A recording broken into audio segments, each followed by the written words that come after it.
토라포션 7번째 바에제, 창세기 28절 10절에서 32장 3절 말씀, 호세아 12장 12절에서 14절 말씀, 요한복음 1장 43절에서 51절 말씀입니다. 오늘 본문 바에제는 그리고 그는 나갔다라는 의미입니다. 야곱은 이삭과 리브가의 권고를 받고 삼촌 라반의 집으로 아내를 얻기 위해 떠납니다. 형에서에게 쫓기는 신세이기도 하지만 한편으로 야곱은 하나님의 언약을 성취하기 위해 메시아의 계보를 이을 성숙하고 현명한 아내를 얻고자 하란으로 떠나게 됩니다. 야곱은 어머니 리브가가 받은 계시대로 장자권을 얻기 위해 행동했지만 결국은 쫓기는 신세가 되어 자기 고향에서 떠납니다. 아무런 준비도 없이 급히 형에서의 위협으로부터 생명을 지키기 위해 떠나는 슬픈 상황입니다.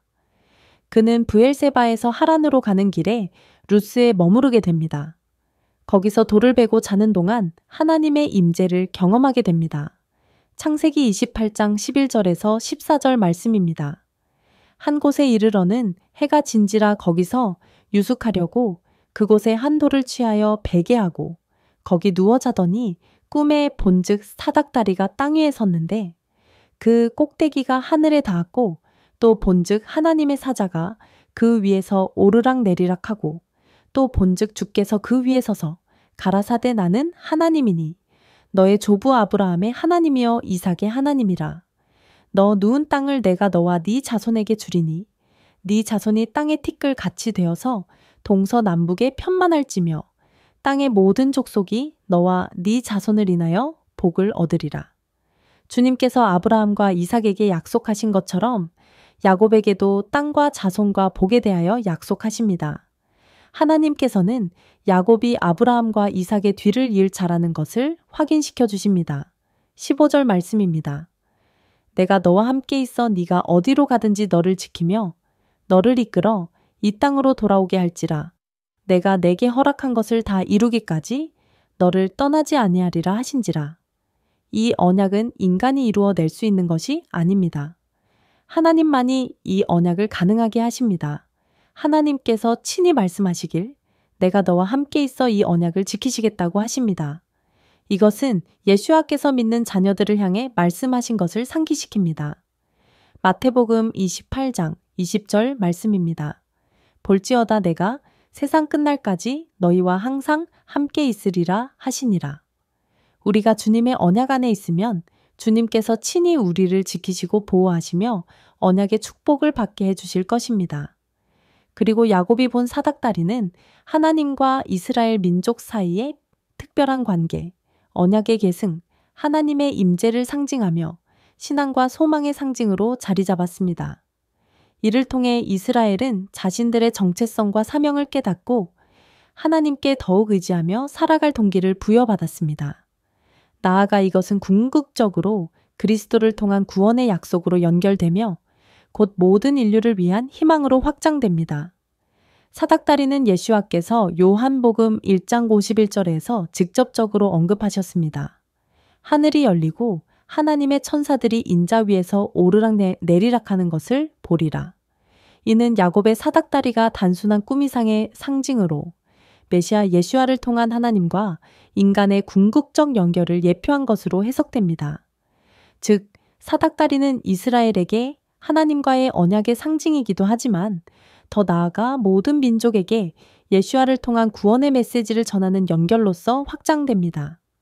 잠에서 깬 야곱은 이 루스 지역을 베델이라고 부릅니다. 창세기 28장 17절에서 19절 말씀입니다. 이에 두려워하여 가로되 두렵도다 이곳이여 다른 것이 아니라 이는 하나님의 전이요 이는 하늘의 문이로다 하고 야곱이 아침에 일찍이 일어나 베게 하였던 돌을 가져 기둥으로 세우고 그 위에 기름을 붓고 그곳 이름을 베델이라 하였더라. 이 성의 본 이름은 루스더라. 베델은 하나님의 집으로 해석됩니다. 야곱은 이제 하나님의 약속을 받은 후 다시 하란으로 여행길을 떠납니다. 하란은 야곱에게는 광야와 같은 곳입니다. 그곳에서 라헬을 만나 사랑에 빠집니다.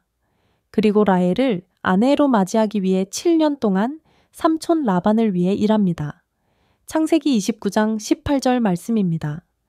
야곱이 라헬을 연애함으로 대답하되 내가 외삼촌의 작은 딸 라헬을 위하여 외삼촌에게 7년을 봉사하리이다. 7년이라는 시간이 라헬을 연애함으로 금세 지나갑니다. 그러나 결혼식 밤 야곱에게 들어간 여자는 라헬이 아니라 레아였습니다. 라반을 믿었지만 속았습니다. 그가 아버지 이삭을 속인 것처럼 야곱도 라반에게 속았습니다. 하나님의 약속, 즉 장자권의 계승은 확인받았지만 그가 아버지와 형을 속인 대가를 치러야 합니다. 하나님은 공의의 하나님이십니다. 이 땅에서 지은 죄는 이 땅에서 해결받는 것이 옳습니다. 예수와의 대속을 통해 우리의 영적인 부분, 즉 하나님 아버지와의 막혔던 관계는 다시 회복되었지만 우리가 지은 죄에 대해서는 대가를 치러야 합니다. 다윗도 자신이 저지른 살인죄와 간음죄를 회개하여 용서는 받았지만 그의 자녀들을 통해 피눈물을 흘리면서 하나님 아버지의 마음을 알아야 하는 대가를 치릅니다.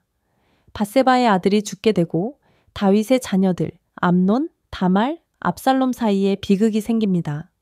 사무엘하 19장 4절 말씀입니다. 왕이 얼굴을 가리우고 큰 소리로 부르되 내 아들 압살롬아, 압살롬아, 내 아들아, 내 아들아 하니 다윗은 압살롬이 전투에서 죽게 되자 피 눈물을 흘리며 통곡합니다. 이것은 우리아를 살해하고 밧세바와 간음한 죄에 대한 형벌입니다. 하나님이 나만 사랑하신다고 생각하면 착각입니다. 하나님은 나의 형제 자매도 나의 이웃도 똑같이 사랑하십니다. 우리아도 하나님의 자녀입니다.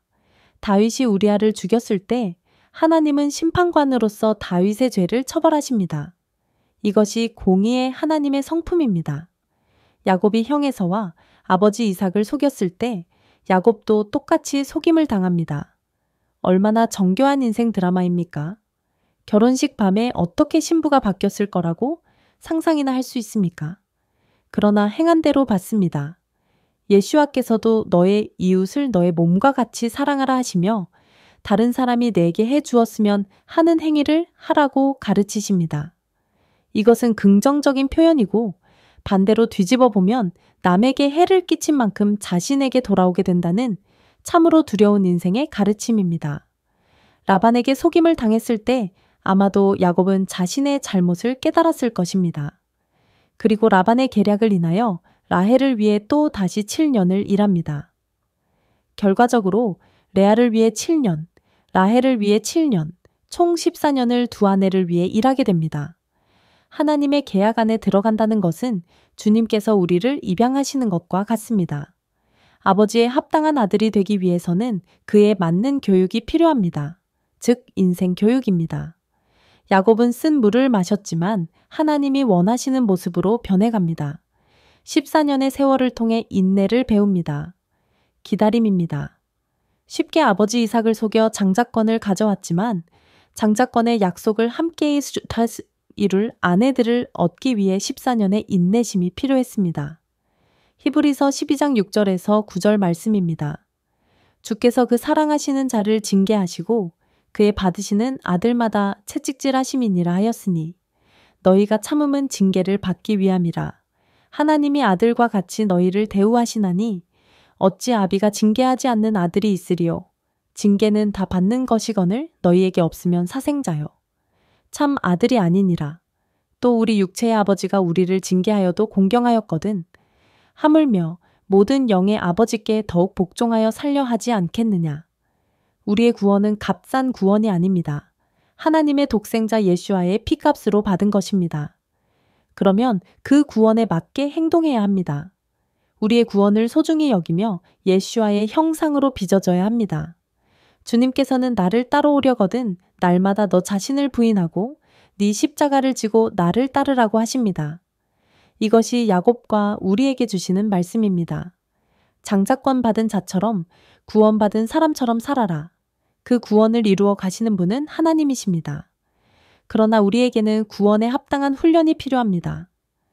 이 세상에서 고난이 있더라도 우리가 받은 구원을 소중히 여기고 인내하며 하나님의 말씀대로 살아가야 합니다.